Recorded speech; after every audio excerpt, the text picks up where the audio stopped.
Welcome to Because You Need to Know, recorded live at the Cohen Multimedia Studio at Chautauqua Institution. I'm Edwin K. Morse, President and founder of Pioneer Knowledge Services. This series is your digital resource of valuable conversations with nonprofit and knowledge management enthusiasts from across industries and from around the globe. Today's guest has come back to the microphone to share a specific notch of his experience in knowledge management.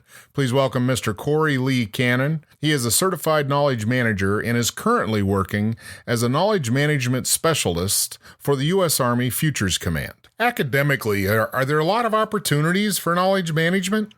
There are some. You really got to look, though, for where those places are at, especially when you get above the certificate level. Yeah.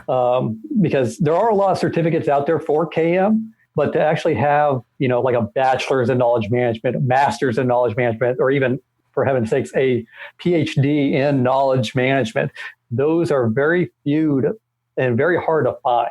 And in fact, my journey has taken me literally around the world to find academic programs that specify in knowledge management. What did you find? And we'll get to the other ones as far as it would be great if we could start seeing associates, bachelors, things like that to start these building blocks to get us to a PhD level. And I know there's a few in the PhD world. Where did you find them? How did you find them? So a lot of internet searching, and also some networking too. I've reached out. There was a certificate program from the World Bank that was doing knowledge management for organizations. Their main focus was on third world nations and developing nations, on trying to get them to what is knowledge management, how to preserve knowledge, and how to transfer knowledge in those type of communities. So, not first world issues. Thank goodness. But I found a program that was doing a certificate program, and it happened to be in Bangkok University that they were hosting this at. So I met Bruno Laporte, who used to be the director over at the World Bank, and now he runs his own company now. But that's where I got in touch with Bangkok University, where they actually have a PhD in knowledge and innovation management. So that was my first interaction with a PhD level knowledge management. Oh, this was all online, I take it. I think about 90 some odd percent of it's online. There's a few times I have to report in for the dissertation piece and the introductions and everything else. But there's a few times that you do have to go back. But the program is a very sound program and very research oriented. So what do you think you're going to benefit from this? One, personally as a knowledge management guy, and two, professionally. Professionally, it put me up with, above some of my peers who maybe just have a certificate or a master's degree in knowledge management. This gets to more the theoretical level of what knowledge management should be in that utopian society, so to speak. Right. But also on top of that, brings out some of that subject matter expertise that I'm able to drive from, not only the military side, which I spent many years, harnessing and developing that culture for knowledge management, but also reaching out to the academia world and also to the industry on how they view knowledge management. So trying to be, again, like my last presentation on your show, that, being able to look at things through multiple lenses, being able to have that type of worldview on terms of knowledge management. What's your pinpoint interest in research? What would you be researching? On how knowledge management can help influence decision-making within an organization. So being able to, not really into the decision science piece of it, but more of how knowledge management can be that building block towards either decision science or data to decision type of environments. The bridge itself, right? The conduit that gets you to a decision point. Exactly. It's not, the data, it's not really the decision. It's how those two meet up. Yeah. That's very interesting. The school that you attended, how long was the program, and tell me about your experience? So the program is at minimum 3 years. I've done my part virtual for most of it. I dial in. We have a Polycon chat, and videos during that time.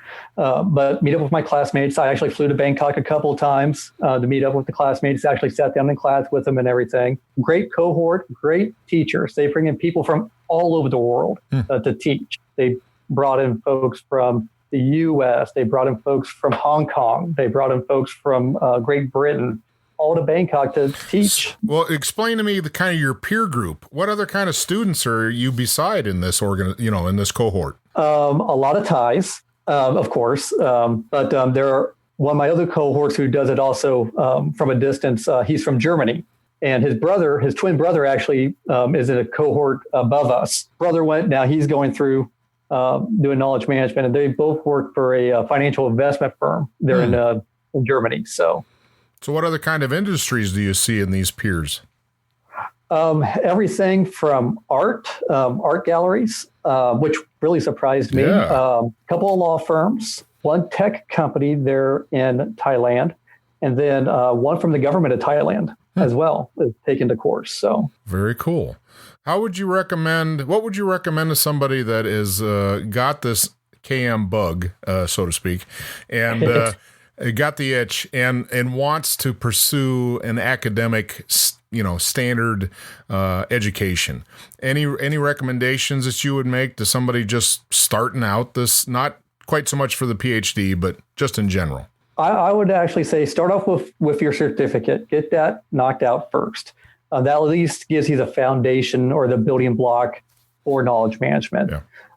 Then I would look at universities like Kent State, some other programs that have either an e-certificate an e-master's program or an online program or even a resident program for knowledge management.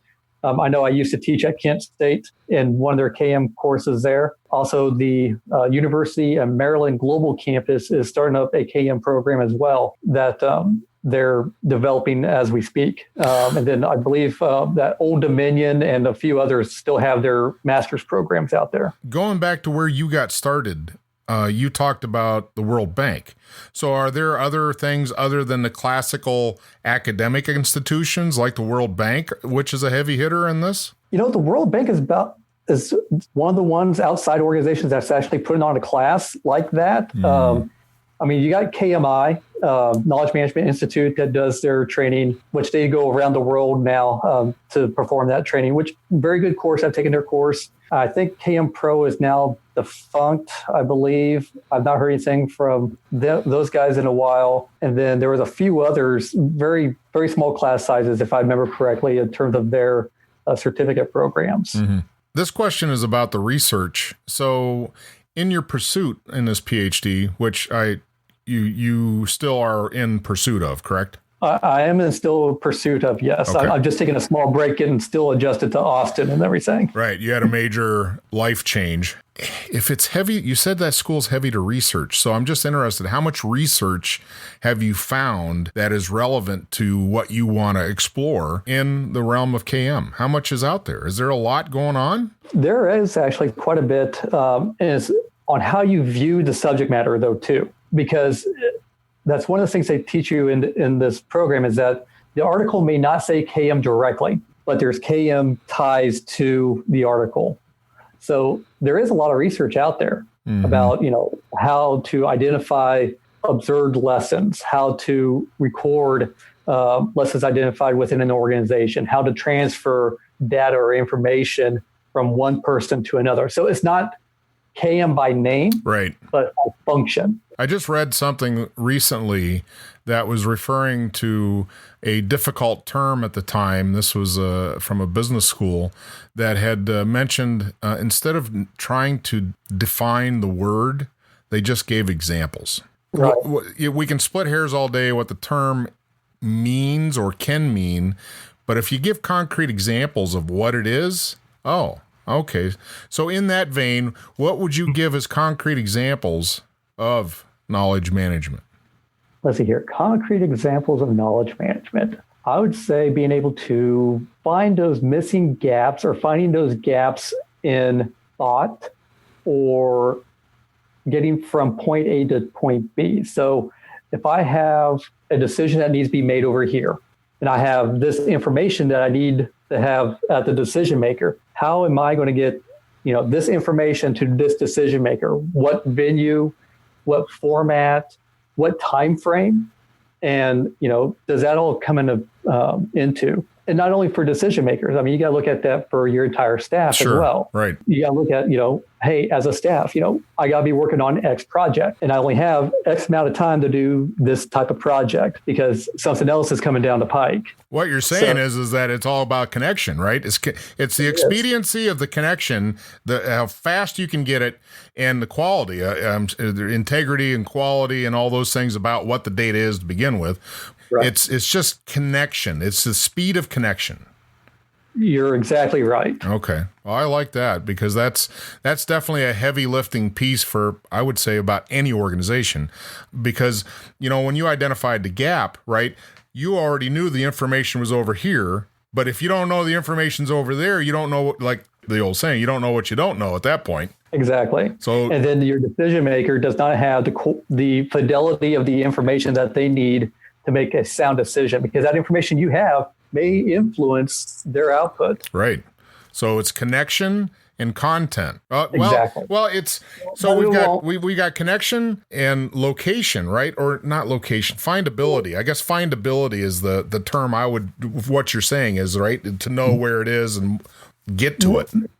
Yeah, I mean, findability would be an appropriate term on this. Be able to know where to find the information at. Mm-hmm. What's the hardest, in your experience, what's the hardest out of those, what we've just been talking about? What's the hardest for an organization to do? Break their traditional, hey, I'm going to keep things on my shared drive or on my desktop information until the last minute. Yeah. Oh, wait, I missed a deadline where I could have had this information in front of the boss, 2 or 3 weeks ahead of time for him to, develop and mature the information rather than, I had this little piece of information. You probably needed this a couple of weeks ago. Yeah, thanks. So the challenge is using the enterprise like an enterprise. Exactly. Well, thank you very much for your time today. It's been exciting to talk about where academics is kind of going in the work of knowledge management, professionalism, professionalizing knowledge management. What's your plan for the future guy? Yeah. So my plan is to definitely finish my program over at Bangkok University, get my PhD, and then we'll see where life takes me. Mm-hmm. I'm always open to new and fun adventures. So, well, we'll probably see you around the fire about that because KM Connects usually stay connected. So it'll be fun to see where you end up. Well, yes, that's one of the great things about this community is that we're all connected. Mm-hmm. Well, thank you, sir, and have a great day. All right. Hey, thank you very much, Ed. Recorded live at the Cohen Multimedia Studio at Chautauqua Institution. Because You Need to Know is designed to bring people's experience and their knowledge forward to be shared. I'm Edwin K. Morris, and I thank you for joining in to listen to another conversation brought to you as a public service of Pioneer Knowledge Services, a nonprofit tax-exempt organization with a charitable knowledge management purpose. Find us online at pioneer-ks.org and add your voice to the conversation on Facebook.